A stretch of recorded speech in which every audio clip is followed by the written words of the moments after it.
Hello student, स्वागत करते हैं आपके अपने यूट्यूब चैनल फिजिक्स समझती विद ऋतिक सिंह में। तो आज के वीडियो में हम पढ़ने वाले हैं प्रकाश का परावर्तन या रिफ्लेक्शन, जिसे हम इंग्लिश में बोलते हैं। तो जैसा कि हमने पिछले वीडियो में प्रकाश का परावर्तन या प्रकाश के बारे में जाना था और यह भी समझा था कि प्रकाश को पृथ्वी तक आने में कितना समय लगता है, प्रकाश की चाल क्या है या प्रकाश का वेग क्या है, या ये भी समझा था कि प्रकाश जो है वह सरल रेखा में पथ गति करता है। ये सब हमने पिछले वीडियो में समझा था। तो आज के वीडियो में हम सिर्फ प्रकाश का परावर्तन या प्रकाश के परावर्तन के नियम को बारे में जानेंगे। कि सबसे पहले हमें समझना होगा कि प्रकाश का परावर्तन क्या होता है। जैसा कि हम लोग सुबह शाम कभी ना कभी तो आईने में अपना चित्र अपने खुद को देखते रहते हैं। तो क्या कारण होता है कि जो हमारा चित्र है वो आईने में दिखता है। यही सब आज के वीडियो में हम समझने वाले हैं कि किन कारण से हमें जो है कि आईने में हमारा चित्र हूबहू दिखता है। तो यही समझेंगे। सबसे पहले हम समझते हैं कि प्रकाश का परावर्तन होता क्या है या परावर्तन किसे कहते हैं। तो मान लीजिए हमारे पास दो माध्यम है। एक माध्यम 1 मान लेते हैं और एक माध्यम 2 मान लेते हैं। एक माध्यम 1 और एक माध्यम 2। अब माध्यम 1 और माध्यम 2 को एक पृथककारी पृष्ठ पृथककारी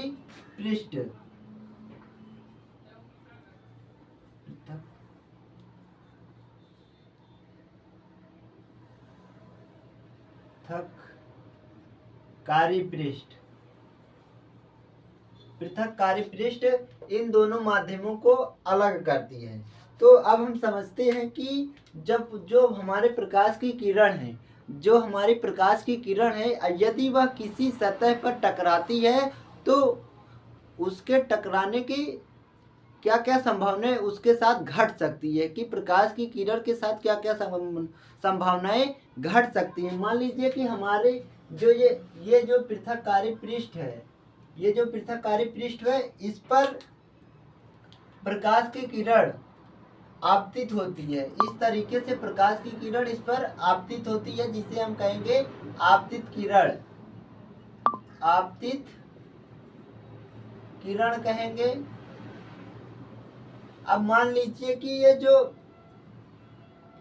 जब प्रकाश की किरण इस पृथककारी पृष्ठ पर इस तरीके से आपतित होगी तो इसके साथ एक घटना ये घट सकती है कि ये जो प्रकाश की किरण इस पर पृथककारी पृष्ठ पर आपतित हुई है यह पुनः उसी माध्यम में उसी वे में वापस इस तरीके से लौट आए, इसी माध्यम में लौट आए। इसे ही हम परावर्तित किरण कहेंगे।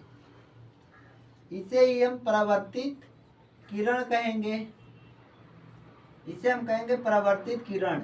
ये जो आपतित किरण और परावर्तित किरण, जब ये आपतित किरण किसी पृथककारी पृष्ठ पर टकराई और टकराने के पश्चात पुनः उसी माध्यम में वापस लौट आई, इसे वापस लौटने की क्रिया जो होगी वह हमारा होगा परावर्तन। इसे ही हम कहेंगे परावर्तन। यहीं से परावर्तन का निर्माण होता है। इसका एक जीता जागता उदाहरण होगा।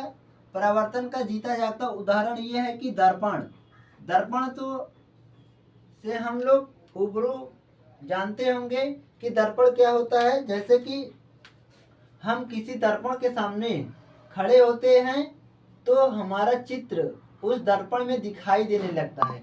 यह चित्र जो है दर्पण में दिखाई देने का मुख्य कारण यही है कि आप परावर्तन के कारण ही हमें आईने में अपना चित्र दिखाई देता है। अब दूसरी घटना ये हमारे प्रकाश की किरण के साथ क्या घट सकती है, इसे समझते हैं। मान लीजिए इसी तरीके से फिर से हमारा जो प्रकाश की किरण है वह फिर से इसी तरीके से पृथककारी पृष्ठ पर पहुंचता है और पहुंचने के बाद वह पृथककारी पृष्ठ को भेद कर दूसरे माध्यम में प्रवेश कर जाता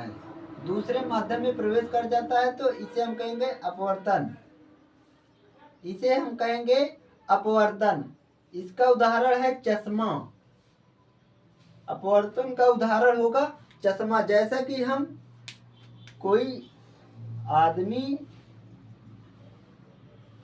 चश्मा लगाता है इस तरीके से, जब प्रकाश की किरण ऐसे इस चश्मे से पड़ेगी तो सबसे पहले कहाँ पड़ेगी, उसके उस चश्मे की जो कांच होगा, जो कांच होगा सबसे पहले उस पे पड़ेगी। उसके बाद कांच के बाहर, कांच के बाहर पड़ेगी, तब उसे हम क्या कहेंगे, प्रकाश का अपवर्तन।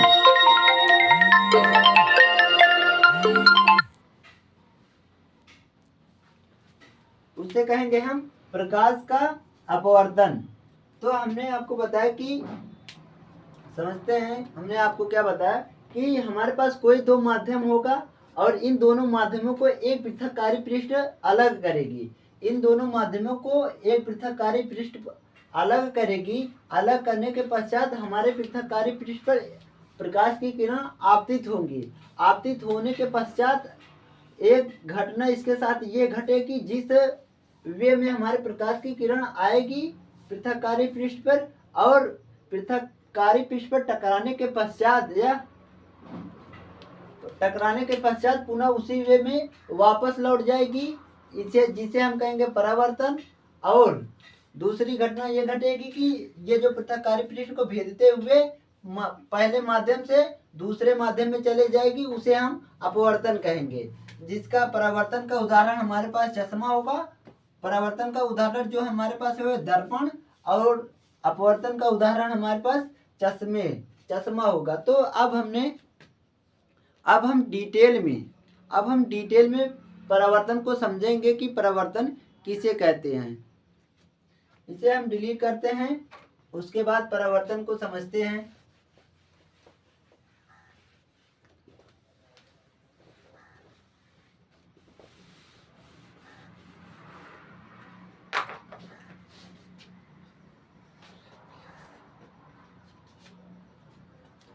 अब हम प्रकाश के परावर्तन या रिफ्लेक्शन को समझते हैं, जिसे हम इंग्लिश में रिफ्लेक्शन कहते हैं परावर्तन को।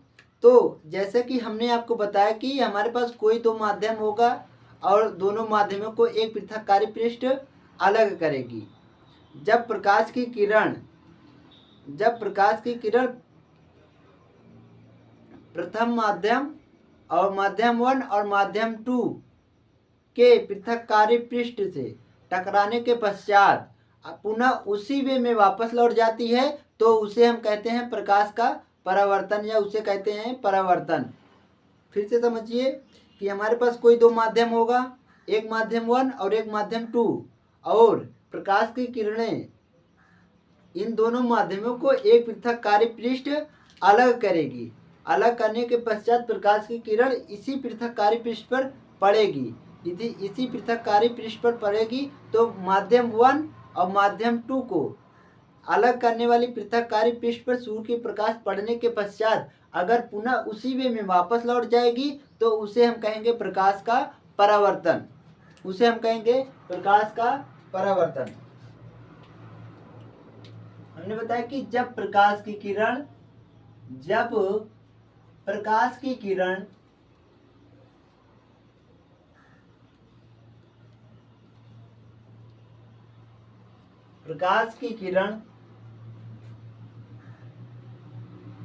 एक माध्यम से दूसरे माध्यम में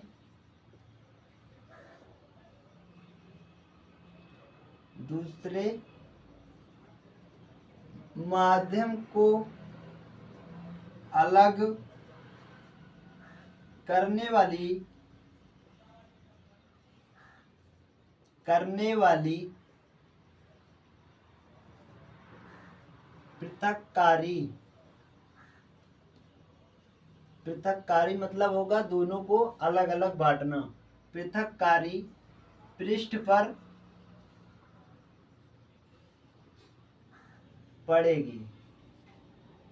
पड़ेगी या आपतित होगी।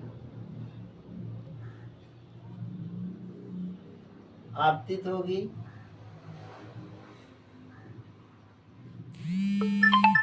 होने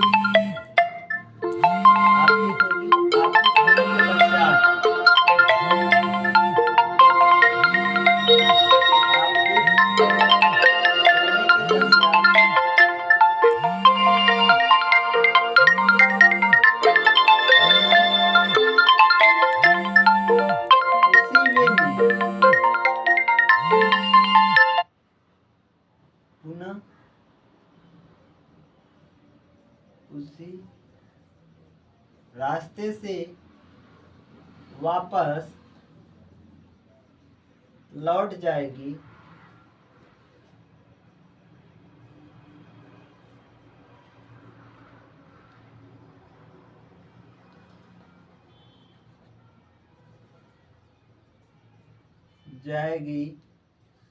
तो उसे हम परिवर्तन कहेंगे। उसे ही हम परिवर्तन कहेंगे। उसे ही हम परिवर्तन कहेंगे। हमने बताया कि जब प्रकाश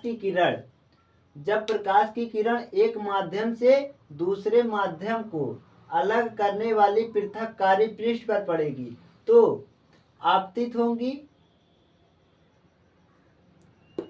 प्रकाश की किरण आपतित होगी। आपतित होने के पश्चात जैसे ही प्रकाश की किरण पृथककारी पृष्ठ पर पड़ेगी और पड़ने के पश्चात पुनः उसी वे में या उसी रास्ते से वापस लौट जाएगी तो उसे हम प्रकाश का परावर्तन कहेंगे। अब इसे हम डायग्राम के माध्यम से समझते हैं परावर्तन को।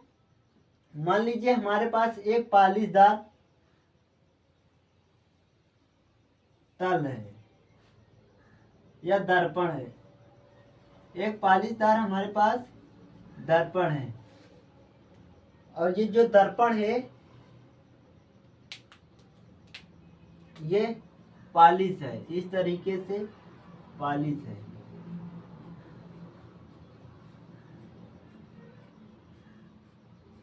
इस तरीके से हमारे दर्पण जो है वह पालिश है। इसे कहेंगे पालिशदार सतह। पालिशदार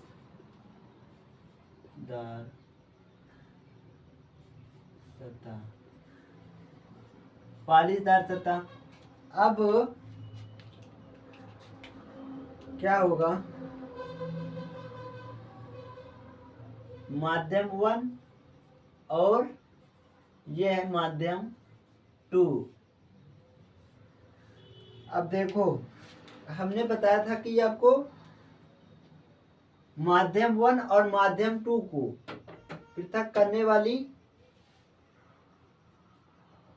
दर्पण जब इस पे प्रकाश की किरण इस तरीके से पड़ेगी या आपतित होगी। हमारी जो प्रकाश की किरण है वह पालिशदार सतह पर आपतित हुई और आपतित होने के पश्चात पुनः इसी वे में ये वापस लौट आई या परावर्तित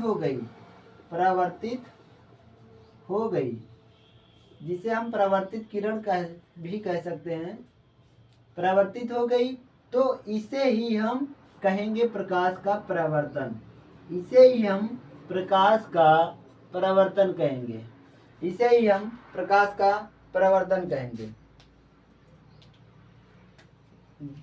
इसका उदाहरण है,